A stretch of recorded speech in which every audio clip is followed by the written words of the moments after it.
En 2017, à Ouagadougou, Emmanuel Macron a juré devant le peuple burkinabé que les conditions seraient réunies pour rendre des œuvres africaines dans un délai de 5 ans.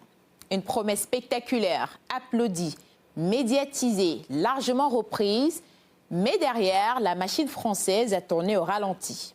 9 ans après, les restitutions, elles, restent prisonnières des hésitations politiques. Dans ce domaine, je ne peux pas accepter qu'une large part du patrimoine culturel de plusieurs pays africains soit en France.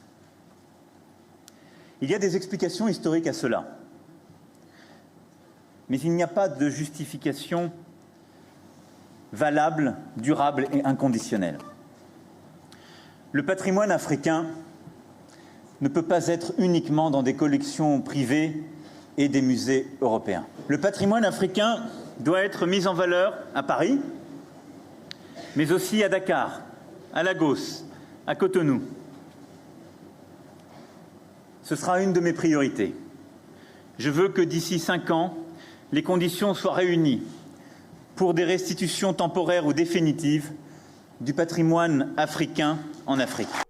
Comme vous pouvez le constater sur cette vidéo, le président Emmanuel Macron affirme qu'il va remettre toutes les œuvres d'art qui ont été prises lors de la colonisation.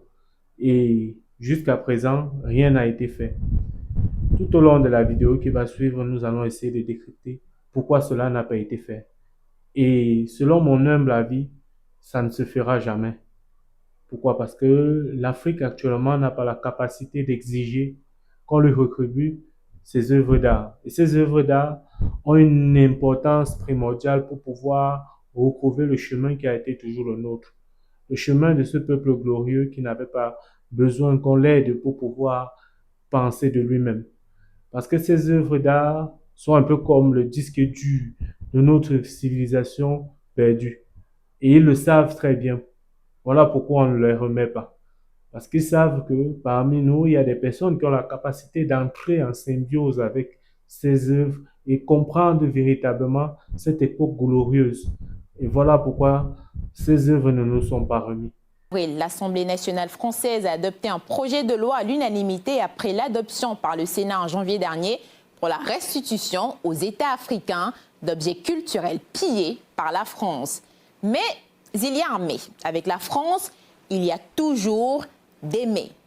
Tout d'abord, le projet de loi devra être confirmé par la Cour constitutionnelle et ne vise que les biens ayant été acquis entre 1815 et 1972, soit entre le début du Second Empire colonial français et l'entrée en vigueur d'une convention de l'UNESCO fixant un système de restitution dans le droit international. Deuxièmement, les pays africains devront faire de longues démarches auprès du gouvernement français et concerner les biens dont l'appropriation illicite est documentée pour espérer récupérer ce qui leur appartient.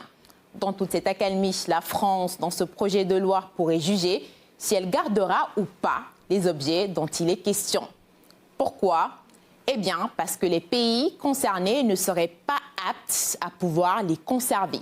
C'est le cas de l'amendement numéro 8 qui ne faisait pas du tout l'unanimité. Chers collègues, cet amendement numéro 8 vient quelque part foutre en l'air ce texte. Et le mot, je pense, n'est pas assez fort, car il vient empêcher finalement la restitution désormais des biens culturels en utilisant un argument qui a longtemps été utilisé pendant des dizaines d'années pour ne pas avoir à restituer les œuvres. Cet argument qui dit que finalement les pays récipiendaires n'ont pas les moyens de préserver leur patrimoine, n'ont pas les moyens de le mettre en valeur, n'ont pas les moyens de faire accéder le public.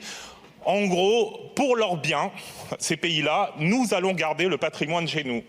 Vraiment pour leur bien. On est encore dans cette fameuse mission civilisatrice. Et là, dans un texte qui se veut être le contraire de tout cela, je pense que tout à l'heure, effectivement, il faudra revenir sur cet amendement numéro 8. Autre limite de ce texte, la restitution ne concerne pas les objets militaires. La ministre française de la Culture, Catherine Pégard, a été on ne peut plus claire. Écoutez, j'ai déjà répondu sur le fond, sur le sujet des biens militaires. Je n'y reviendrai donc pas. Concernant la demande de rapport plus précisément, il me semble inutile à ce stade. Le ministère de la Culture et le ministère des Armées ont largement expertisé cette question. De cette expertise, il ressort que l'exclusion des biens militaires est tout à fait justifiée, je le répète, pour des raisons que j'ai déjà détaillées. Ces limitations retenues font énormément débat ce 13 avril. Le Rassemblement national a plaidé pour délimiter les restitutions aux États avec qui les relations seraient cordiales. Ce qui signifierait de facto exclure des pays tels que le Mali qui réclament depuis des décennies les pièces du trésor de Ségo. Le groupe écologiste a pour sa part regretté que le mot colonisation ne soit même pas mentionné dans le texte, une action qui s'ajoute à l'abstention de la France lors du vote de l'ONU sur la résolution condamnant la colonisation comme crime contre l'humanité. Preuve que Paris, malgré des décennies, n'est toujours pas prêt à reconnaître son passé esclavagiste et colonial très peu glorieux.